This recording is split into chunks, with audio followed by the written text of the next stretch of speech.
గత జగన్ ప్రభుత్వంలో జరిగిన లిక్కర్ స్కామ్ లో తవ్వే కొద్దీ కొత్త విషయాలు వెలుజూస్తున్నాయి. మద్యం వ్యాపారుల నుంచి వసూలు చేసిన ముడుపులను రకరకాల మార్గాల్లో మళ్లించిన మాఫియా కమిషన్లలో కొంత సొమ్మును వైట్ మనీగా మార్చుకునేందుకు సైబర్ నేరగాల తరహాలో ఎత్తుగడ వేసింది. ఇందుకు ముంబైకి చెందిన ఆర్థిక మోసాల నిందితుడు అనిల్ చోక్రా సహకరించినట్లు తాజాగా వెల్లడైంది.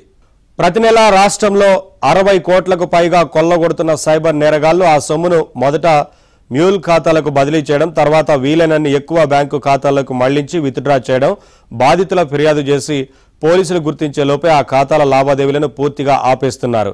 వైసీపీ ప్రభుత్వంలో జరిగిన మద్యం కుంభకోణంలో మనీ రూటింగ్ అచ్చం ఇలానే జరిగింది. మద్యం ముడుపుల 77.55 కోట్లను మళ్లించి వైట్ మనీగా మార్చుకున్నారు.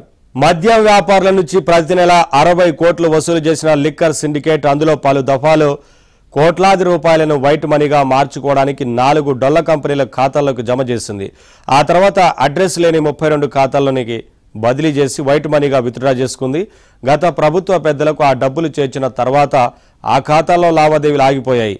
ఈ కేసు దర్యాప్తు చేస్తున్న ప్రత్యేక దర్యాప్తు బృందం అధికారులు 5 నెలల పాటు లాగిన తీగతో ఈ భాగోతం వెలుగులోకి వచ్చింది.